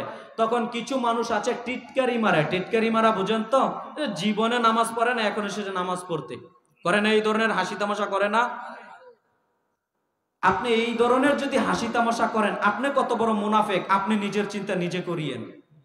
আপনার তো ওয়েলকাম জানানো উচিত ছিল, সাধুবাদ জানানো উচিত ছিল। মাশাআল্লাহ যুবক ভাই, এই গ্রামের অসংখ্য যুবক আছে, কেউ সালাত আদায় করে না, তুমি 20 বছরের একজন যুবক ছেলে, তুমি সালাত আদায় করছো, মাশাআল্লাহ, আমি তোমার জন্য দোয়া করি। এইভাবে উৎসাহ দেওয়ার প্রয়োজন ছিল না? এখন থেকে যদি কোনো নতুন নামাজি হয়, উৎসাহ দিব তো আমরা ইনশাআল্লাহ। আল্লাহ তৌফিক দান করুক, আল্লাহুম্মা আমিন। দেখেন, একদিন আমাদের এলাকার একজন ভাইকে বললাম, শিক্ষিত মানুষ নয়, স্বাভাবিক গ্রাম অঞ্চলের মূর্খ মানুষ, আমি বললাম ভাই আপনি সালাত আদায় করেন না কেন? তখন আমাকে বলছে যে ভাইজান আসলে কি বলবো, সালাত আদায় করি না সেটা হলো আমি আসলে দোয়া কালাম কিছু পারি না, তো তাই মসজিদে যাই না, কিছু পড়ি না, শরমে লজ্জায় কি বলবো, কিছুই বলতে পারি না, কিছুই পারি না, এজন্য মসজিদে যাই না। ভাই এই ধরনের মানুষ যদি আপনি থাকেন, আপনাকে আমি বিনীতভাবে অনুরোধ জানাবো, করজোরে অনুরোধ জানাবো, আপনি আগে আল্লাহকে সেজদা দিতে শিখেন। আপনি আগে আল্লাহকে সেজদা দিতে শিখেন। কেন? আল্লাহ সুবহানাহু ওয়া তাআলা বলছেন, ইয়াউমা ইয়াকশাফু আন সাক ওয়া ইয়াদউনা ইলা সুজুদি ফালা ইস্তাতিউন। আল্লাহ সুবহানাহু ওয়া তাআলা বলছেন, সেই দিন কিয়ামতের মাঠে আল্লাহ সুবহানাহু ওয়া তাআলা তার পায়ের গোছার নিম্নভাগ প্রকাশ করে দিবেন। তার পায়ের গোছার নিম্নভাগ প্রকাশ করে দিয়ে বলবেন, হে আমার বান্দারা, তোমরা দুনিয়াতে আমাকে না দেখে সেজদা দিয়েছো, আজকে কিয়ামতের মাঠ আমি আমার পায়ের গোছার নিম্নভাগ প্রকাশ করে দিলাম, আজকে আমাকে দেখে দেখে সেজদা দাও। বলি সুবহানাল্লাহ। তখন সমস্ত মানুষেরা আল্লাহকে সেজদা দিবে, আল্লাহকে সেজদা দিবে। তবে তারা সেজদা দিতে পারবে না, তাদের পিঠ কাঠের মতো সোজা হয়ে থাকবে যারা দুনিয়াতে আল্লাহকে সেজদা দেয়নি। আর যারা লোক দেখানোর জন্য আল্লাহকে সেজদা দিয়েছে, মানুষকে দেখা, একদিনও সালাত আদায় করে না, শ্বশুর বাড়িতে বেড়াতে গেছে, এখন যদি সালাতটা আদায় না করে শ্বশুর বাড়ির মানুষ কি বলবে, এজন্য মসজিদে গেছে মানুষকে দেখানোর জন্য। যারা লোক দেখানোর জন্য সালাত আদায় করে আর যারা দুনিয়াতে আল্লাহকে সেজদা দেয় না, তারা ওই কিয়ামতের দিন আল্লাহকে সেজদা দিতে পারবে না, তাদের পিঠ কাঠের মতো সোজা হয়ে থাকবে। বলেন তো, কাঠ যদি বেশি বাঁকা করতে চায়, কাঠ কি থাকবে না ভেঙে যাবে? ভেঙে যাবে। ওই দিন মানুষের পিঠ করে দিবেন আল্লাহ এই রকম, কাঠ বেশি বাঁকা করতে চাইলে যেরকম ভেঙে যাবে, মানুষের পিঠ হয়ে যাবে ওই দিন এই দিনের মতো। মানুষ ওই দিন আর আল্লাহকে সেজদা দিতে পারবে না। পরিস্থিতি কেমন থাকবে আপনি বলেন তো? পাশের মানুষ সবাই আল্লাহকে সেজদা দিবে, কেন? দুনিয়াতে আল্লাহকে তারা সেজদা দিয়েছে, আপনি একা একা দাঁড়িয়ে আছেন, সেজদা দিতে পারছেন না। পরিস্থিতি কেমন থাকবে আপনি বলেন? অতএব প্রিয় ভাই, আমরা কি কিয়ামতের মাঠে আল্লাহকে সেজদা দিতে চাই তো? ইনশাআল্লাহ। আমরা যদি আল্লাহকে সেজদা দিতে চাই, হ্যাঁ, আপনি দোয়া কালাম পারেন না, এরপরেও আমি বলবো আগে আল্লাহকে সেজদা দিতে শিখেন, এরপরে আপনি সালাতও আদায় করেন। আস্তে আস্তে একটু চেষ্টা করেন দোয়াগুলো শুদ্ধ করে নেওয়ার শিখার, কি বলেন? কিন্তু দোয়া কালাম পারি না, এজন্য আমি আল্লাহকে সেজদা দিব না, এজন্য আমি সালাতই আদায় করব না, এই ধরনের মাইন্ডসেট আপ নিয়ে কি বসে থাকা যাবে? কোশ্চিন কালেও যাবে না। সম্মানিত দ্বীনি মুসলিম ভাই বোন, এরপরে সালাত আদায় করতে হবে আপনাকে আমাকে। আরেকটা কথা মনে রেখে দিয়েন, আপনাকে আমাকে 5 ওয়াক্ত সালাত আদায় করতে হবে না 3 ওয়াক্ত আদায় করলে হবে? কথা বলেন, 3 ওয়াক্ত আদায় করলে হবে না। আপনি যদি মুসল্লি হতে চান, কয় ওয়াক্ত আদায় করতে হবে? 5 ওয়াক্তই সালাত আদায় করতে হবে। এখন আমরা তো মানুষ ভাই, দেখবেন এইরকম পরিস্থিতিতে আপনি পড়ে যাবেন। কি পরিস্থিতি? আপনি এই ফিরোজপুর বরিশাল থেকে আপনি ঢাকার উদ্দেশ্যে রওনা দিয়েছেন, ঢাকা আপনার একটা কাজ আছে, তো আপনি ওই কাজটা সম্পাদন করে সকালে রওনা দিয়েছেন, আবার বাড়িতে ফিরেছেন একেবারে এশারের পরে।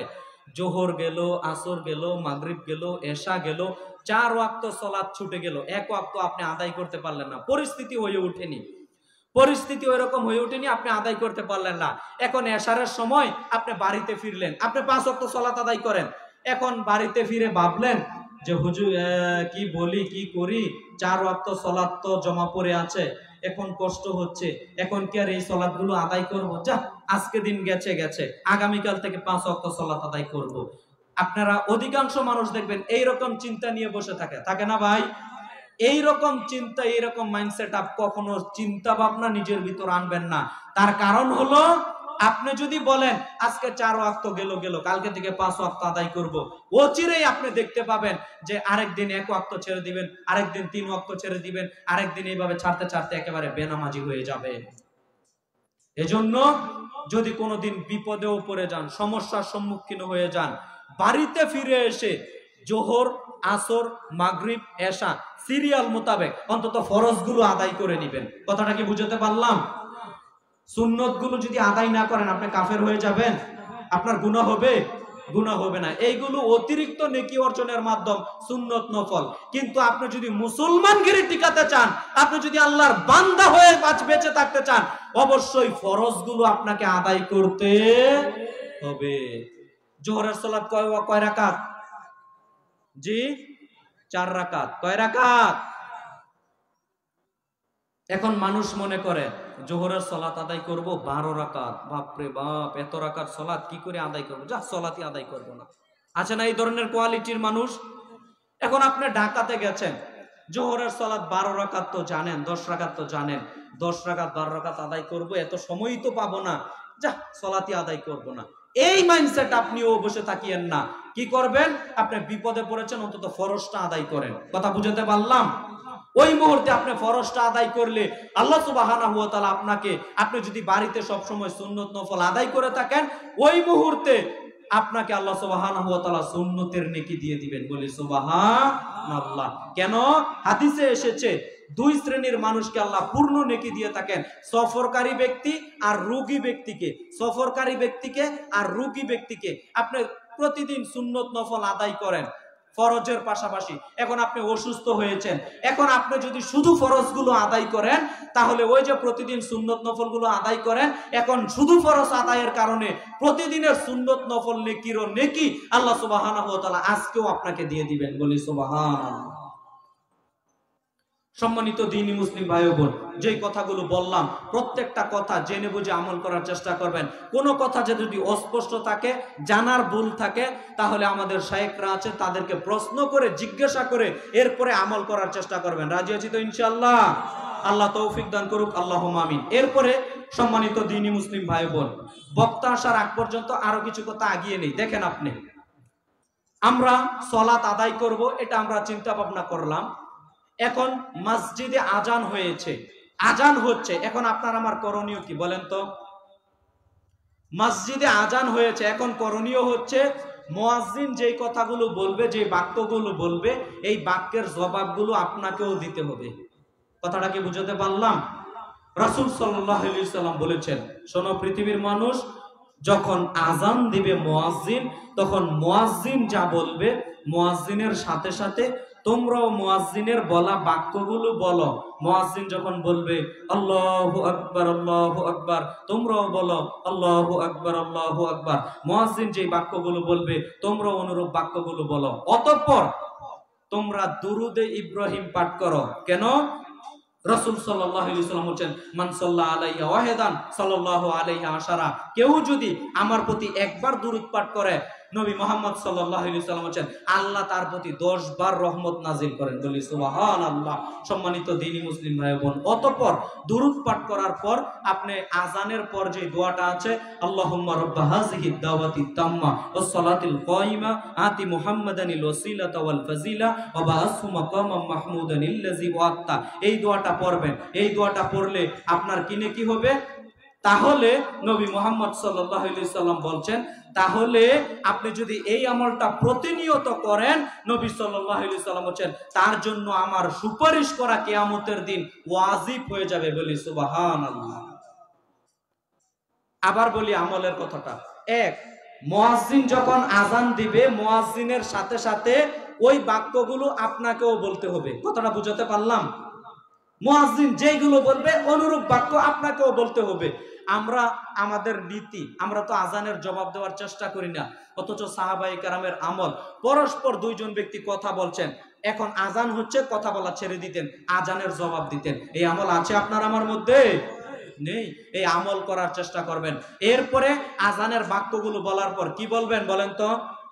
দুরূদ পাঠ করবেন। কি পাঠ করবেন? দুরূদ। আল্লাহুম্মা সাল্লি আলা মুহাম্মাদি ওয়া আলা আলি মুহাম্মাদ, এই দুরূদ ইব্রাহিম পাঠ করবেন। অতঃপর আজানের যেই দোয়াটা রয়েছে, আল্লাহুম্মা রাব্বা হাযিহিদ দাওয়াতিত তাম্মা, এই দোয়াটা পাঠ করেন। এই আমলটা যদি আপনি প্রতিনিয়ত করতে পারেন, নবী সাল্লাল্লাহু আলাইহি সাল্লাম বলেন, কিয়ামতের মাঠে আমার সুপারিশ ওই ব্যক্তির জন্য ওয়াজিব হয়ে যাবে। বলি সুবহানাল্লাহ। অর্থাৎ তাকে আমি সুপারিশ করবই করব। এখানে আরেকটা কথা বলি, দেখবেন অনেক মানুষ, আপনারা হয়তো অন্য অন্য সমাজ থেকেও এসেছেন, আমাদের ব্যাপারে, আহলে হাদিসদের ব্যাপারে, সালাফিদের ব্যাপারে অনেক ভ্রান্ত কথা ছড়িয়ে দেয় অনেক বিদাতি হুজুরেরা। কি? অনেকে বলে নবী মুহাম্মদ সাল্লাল্লাহু আলাইহি সাল্লাম নাকি কিয়ামতের মাঠে সুপারিশ করবে না, এটা আহলে হাদিসরা বলে। কে বলল? এই যে এখন বললাম দলিল পেশ করে, কিয়ামতের মাঠে নবীজির সুপারিশ ওয়াজিব হয়ে যাবে ওই ব্যক্তির প্রতি যেই ব্যক্তি এই আমলটা করবে। কথা কি বুঝাতে পারলাম? অতএব মিথ্যা অপবাদ, মিথ্যা তহমত, আমরা নাকি ইমাম আবু হানিফা রাহিমাহুল্লাহকে গালি দেই, কিছুক্ষণ আগে তো ভাইজান বলল না, কোশ্চেন কালো একটা রেফারেন্স দেখাতে পারবেন যে আহলে হাদিসের এমুক বক্তা, এমুক আলেম, এমুক খতিব একজন আমি পেয়েছি যে ইমাম আবু হানিফা রাহিমাহুল্লাহকে গালি দিয়েছে? বলেন, দেখাতে পারবেন? প্রমাণ সহ দেখাতে হবে। পারবেন? বলেন না সাহস করে যে আমি পারবো যে আহলে হাদিসের উমুক বক্তা ইমাম আবু হানিফা রাহিমাহুল্লাহকে গালি দিয়েছে, এই যে প্রমাণ নেন হুজুর। বলেন সাহস থাকলে, দেখাতে পারবেন না দলিল প্রমাণ। অথচ তাদের হুজুরেরা বড় বড় মোটা মোটা মুফতি মানুষেরা তারা এইগুলো বলে না আমাদের ব্যাপারে মিথ্যা অপবাদ, মিথ্যা তহমত দিয়ে থাকে। আমরা বলবো আপনারা আল্লাহকে ভয় করেন, আল্লাহকে ভয় করে আমাদের ব্যাপারে কথা বলার চেষ্টা করেন। আমরা পবিত্র কোরআন ও সহিহ হাদিস ব্যতীত আপনাদের সামনে কোনো কিছু বলার চেষ্টা করি না। আল্লাহ আমাদের কবুল করুক, সবাই বলি আল্লাহুম্মা আমিন। সম্মানিত দ্বীনী মুসলিম ভাই বোন, এরপরে আমার দিকে তাকান। এরপরে আজান হয়ে গেল। আপনি আজান, এখানে আরেকটা কথা বলি, সেটা হলো আজান আর একামতের মাঝে দোয়া করবেন বেশি বেশি। রাসূল সাল্লাল্লাহু আলাইহি ওয়াসাল্লাম বলেন বাইনাল আযানি ওয়াল ইকামা, রাসূল সাল্লাল্লাহু আলাইহি ওয়াসাল্লাম বলেন লা ইয়ারুদ্দু দুআউ বাইনাল আযানি ওয়াল ইকামা, আজান ও একামতের মাঝের দোয়া আল্লাহ ফেরত দেন না। বলি সুবহানাল্লাহ। আবার বলি, আল্লাহর নবী মুহাম্মদ সাল্লাল্লাহু আলাইহি ওয়াসাল্লাম বলেন লা ইয়ারুদ্দু দুআউ বাইনাল আযানি ওয়াল ইকামা, আজান ও একামতের মাঝের দোয়া আল্লাহ সুবহানাহু ওয়া তাআলা ফেরত দেন না। কখনো কি আজান আর একামতের মাঝে দোয়া করি? আমরা ভাবি আমাদের সবারই নীতি চরিত্র এরকম, এখন আজান হয়েছে, এখনো 15 মিনিট আছে জামাত শুরু হওয়ার, যাব, সময় হোক, এরপরে জামাতে শরীক হব। না, আজান হয়ে গেলে আপনি ওযু করে নেন, ওযু করে এরপরে আজানের বাক্যগুলো তো প্রথমেই বলবেন, দুরূদ পাঠ করবেন। এরপরে আজান ও একামতের মাঝে যে অল্প সময় থাকে, এই অল্প সময় ভাই আপনি বেশি বেশি দোয়া করবেন। আপনার জীবনে যা প্রয়োজন ওইগুলো আল্লাহর দরবারে চাইবেন। আল্লাহর দরবারে চাইলে কি হবে? ওই সময়ে দোয়া করলে আল্লাহ সুবহানাহু ওয়া তাআলা আপনার আমার দোয়া কি করবেন না? ফেরত দিবেন না, আল্লাহ কবুল করে নেবেন। অতএব আপনার আমার দোয়া আল্লাহ সুবহানাহু ওয়া তাআলা কবুল করুক, এটা আপনি আমি চাই তো ভাই? আমাদের দোয়া আল্লাহ কবুল করুক, এটা চাই না? যেহেতু আমাদের দোয়া আল্লাহ সুবহানাহু ওয়া তাআলা কবুল করুক, এটা আপনার আমার চাওয়া, এটা আপনার আমার পাওয়া। অতএব এই সময়ের মধ্যে আমরা বেশি বেশি আজকে থেকে দোয়া করার চেষ্টা করব। বলি ইনশাআল্লাহ। আল্লাহ সুবহানাহু ওয়া তাআলা আপনাদের আমাদের সবাইকে তৌফিক দান করুক, আল্লাহুম্মা আমিন। সম্মানিত দ্বীনী মুসলিম ভাই বোন, এরপরে আপনি ওযু করবেন। ওযু করবেন, সুন্দরভাবে ওযু করবেন। বিস্তারিত বলতে পারবো না, আমি ছোট ছোট পয়েন্ট নিয়ে একটু সামনের দিকে গিয়ে আলোচনা শেষ করে দিব, বেশি রাত করা যাবে না। সম্মানিত দ্বীনী মুসলিম ভাই বোন, এরপরে আপনি সুন্দর করে ওযু করবেন। আপনি যদি সুন্দর করে ওযু করেন, এটার ফজিলত জানেন কি? রাসূল সাল্লাল্লাহু আলাইহি ওয়াসাল্লাম বলেছেন, কোন মানুষ যদি উত্তম রূপে ওযু করে, ওই তাড়াহুড়া করে 10 সেকেন্ড 20 সেকেন্ড 30 সেকেন্ডে ওযু শেষ করে দিবেন, এবার হাতের এই দিকে শুকনো থাকবে, এই ওযু করলে আপনাকে জাহান্নামে যেতে হবে। বলবেন হুজুর জাহান্নামে যেতে হবে, এইটা আবার কোথায় পেলেন? জি, রাসূল সাল্লাল্লাহু আলাইহি ওয়াসাল্লাম বলেছেন, যারা ওযু করে আবার এই দিক ওই দিক শুকনো থাকে, আছে না এই ধরনের ওযুকারী? এরকম যদি শুকনো থাকে কোনো অঙ্গ প্রত্যঙ্গ, তাহলে আল্লাহর নবী বলেছেন আপনি জাহান্নামে যাবেন। অতএব সুন্দরভাবে উত্তম রূপে ওযু করব আমরা ইনশাআল্লাহ। আমরা উত্তম রূপে ওযু করব। রাসূল সাল্লাল্লাহু আলাইহি ওয়াসাল্লাম বলেন, কোন মানুষ যদি উত্তম রূপে ওযু করে, অতঃপর 2 রাকাত সালাত আদায় করে সুন্দরভাবে, আল্লাহ সুবহানাহু ওয়া তাআলা তার পূর্বের যত সগীরা গুনাহ আছে সমস্ত সগীরা গুনাহ মাফ করে দেন। বলি সুবহানাল্লাহ। অতএব সম্মানিত দ্বীনী মুসলিম ভাই বোন, আমরা যে কথাগুলো বললাম প্রত্যেকটা কথার প্রতি যেন আমল করতে পারি, আল্লাহ তুমি সেই তৌফিক দান করো, আল্লাহুম্মা আমিন। আমাদের প্রধান মেহমান আলোচক শেখ রফিকুল ইসলাম বিন সাইদ হাফেজাহুল্লাহ আমাদের মাঝে উপস্থিত হয়েছেন। আমরা একটা তাকবীর দেই, বলি লিল্লাহে তাকবীর, জোরে লিল্লাহে তাকবীর। আলহামদুলিল্লাহ।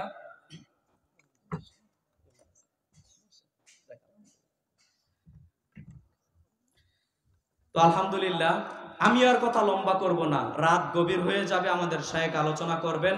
তবে প্রথম থেকে শুরু করে এ পর্যন্ত আপনাদের সামনে আমি যে কথাগুলো বললাম প্রত্যেকটা কথার প্রতি আমল করার চেষ্টা করব। আমরা সবাই রাজি আছি তো ইনশাআল্লাহ? আল্লাহ তৌফিক দান করুক, আল্লাহুম্মা আমিন। সম্মানিত দ্বীনী মুসলিম ভাই বোন, আপনারা জানেন আল মারকাজুল ইসলামী আস-সালাফি মাদ্রাসা, এই মাদ্রাসার বাৎসরিক মাহফিলে গত বছরের আগের বছর সম্ভবত আমি এসেছিলাম, আপনারা হয়তো অনেকে চিনতে পারেন। আমি এসেছিলাম, আলহামদুলিল্লাহ, আপনাদের ওই দিনও আলোচনা করেছি। এজন্য আমি আজকে এখন শেষ করে দিব। তবে আপনাদের কাছে আমি এই মাদ্রাসার জন্য প্রাণ খুলে দোয়া চাই। আপনারা যারা দূর দূরান্ত থেকে এসেছেন, আশেপাশের গ্রাম এলাকা থেকে এসেছেন, বা অনলাইনে যারা শুনবেন, যা পরবর্তীতে শুনবেন, সবার জন্য, সবার কাছে এই মাদ্রাসার জন্য প্রাণ খুলে দোয়া করব। আমরা রাজি আছি তো ইনশাআল্লাহ? দোয়া করতে ভাই কৃপণতা করিয়েন না। এই মাদ্রাসার জন্য আমরা প্রাণ খুলে দোয়া করি। আল্লাহ সুবহানাহু ওয়া তাআলা এই মার্কাজকে কিয়ামত পর্যন্ত কবুল করে নিক। সবাই বলি আল্লাহুম্মা আমিন। যারা খেদমতে আছেন, আল্লাহ সুবহানাহু ওয়া তাআলা সবাইকে উত্তম যাজা প্রতিদান দান করুক। সবাই বলি আল্লাহুম্মা আমিন। সম্মানিত দ্বীনি মুসলিম ভাই ও বোন, এখানে একটা জালসা মাহফিল করা হচ্ছে। আপনাদের শুনলাম আবার খাবারেরও ব্যবস্থা করা হয়েছে। তো আলহামদুলিল্লাহ, আপনারা খাবার খেয়ে আলোচনা শেষে এরপরে বাড়িতে যাবেন। এই মাহফিল কেন্দ্রিক কোনো অনুদান আপনাদের কাছে চাওয়া হচ্ছে না, যেহেতু এটা উন্নতিকল্পের জালসাও না। এরপরেও এই মাদ্রাসার জন্য আপনারা যারা উপস্থিত হয়েছেন, যার যার সামর্থ্য অনুযায়ী, আমি 2-3 মিনিটে কথা শেষ করে দিব, যার যার সামর্থ্য অনুযায়ী এখানে রোমাইল যাবে। আমাদের সমাজবাসী ভলেন্টিয়ার যারা আছে তারা রোমাইল নিয়ে যাবে। সবাই শরীক থাকবেন। একেবারে যদি মনে করেন টাকা আনিনি, তো আপনার বন্ধুর কাছ থেকে 10 টাকা কর্জ করে নিয়ে হলেও আপনি শরীক থাকবেন ইনশাআল্লাহ। এই অনুরোধটুকু রাখবো। তার পূর্বে আপনাদের কাছে আমি বেশি দান চাইবো না, তবে কয়েকজন মানুষ চাইবো যারা 1000 টাকা করে মাত্র এই প্রতিষ্ঠানে দান করবেন। মাদ্রাসায়, এই মাদ্রাসায় দান করলে সাদাকায়ে জারিয়ার আপনি নেকি পেয়ে যাবেন। সম্মানিত দ্বীনি মুসলিম ভাই বোন, আমরা 1000 টাকা করে কিছু দ্বীনি মুসলিম ভাই বোন চাই। এখানে যারা আছেন 1000 টাকা করে শর্টকাটে একটু হাত তুলবেন যে হুজুর আমি এই মাদ্রাসায় 1000 টাকা দান করতে চাই। কয়েকজন দ্বীনি ভাই হাত তোলেন তো দেখি। মাশাআল্লাহ। ভাইজানের নাম কি বলেন তো? একটু নামটা লিখে রাখলে মনে হয় ভালো হয় রফিক ভাই, নাকি? আচ্ছা যাক, ওইগুলোর সময় নেই। যারা যারা হাত তুলবেন নিজের ইচ্ছায় এখন দিয়ে যাবেন। আর যদি মনে করেন এখন আনিনি, তো আপনারা পৌঁছে দিবেন নিজ দায়িত্বে মাদ্রাসায় ইনশাআল্লাহ।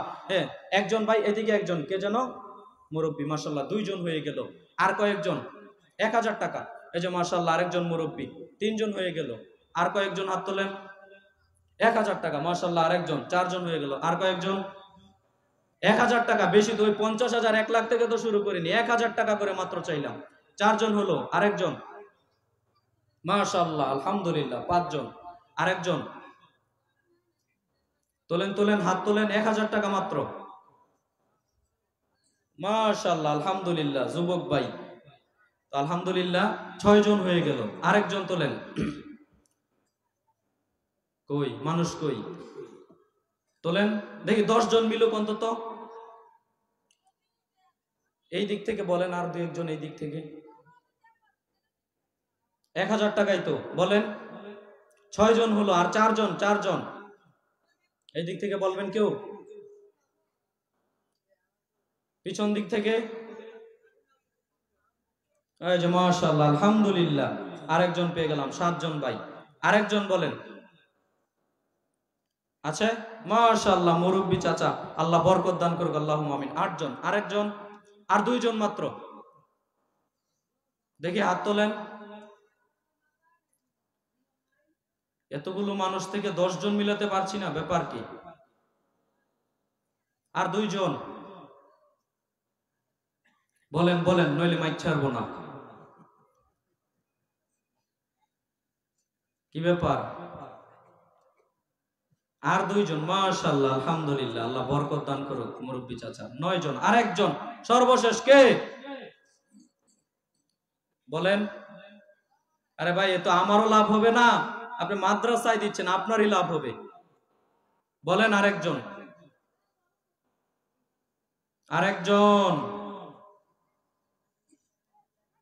হায় রে মানুষ, শেষ করে দেব।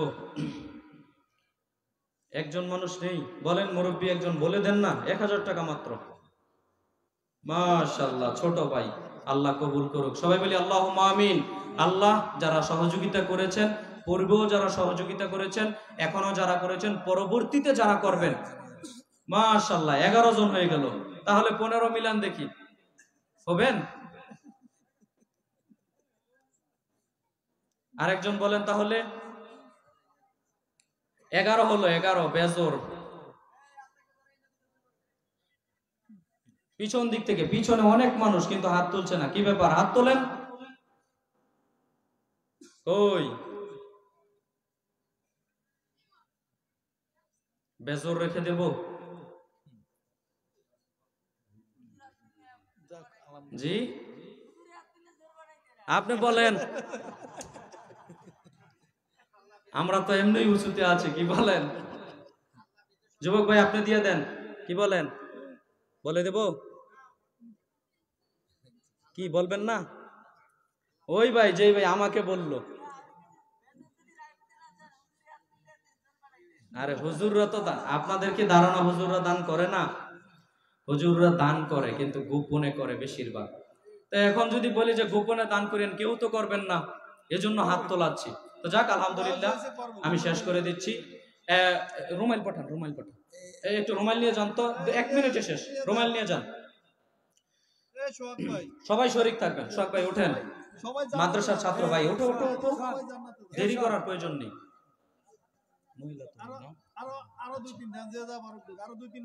হ্যাঁ হ্যাঁ, আরো কয়েকজন বের হন।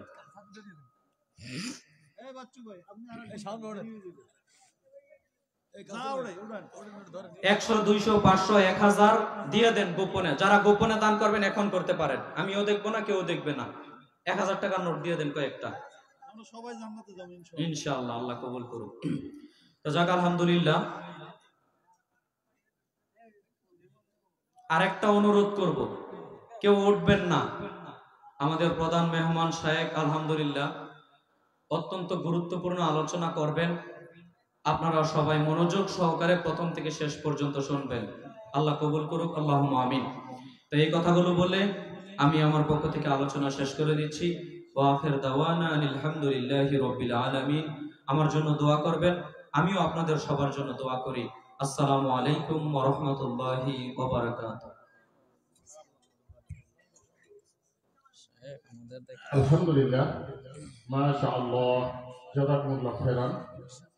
এতক্ষণ ধরে যারা আলোচনা শুনলেন তিনি হলেন শাইখ রফিকুল ইসলাম নারায়ণগঞ্জ। তো এখন আমাদের মাঝে আমাদের প্রধান আকর্ষণ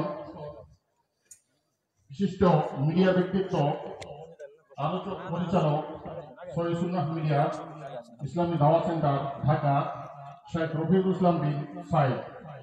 শাইখ রফিকুল ইসলাম বিন সাইদ আপনাদের সম্মুখে আলোচনা পেশ করবেন। তো একটু পরে আলোচনা শুরু করবেন। আজকে অনুষ্ঠিত হচ্ছে উত্তর পশ্চিম আদর্শ বায়া আল মারকাজুল ইসলামী আর সালাফি মাদ্রাসা কমপ্লেক্সের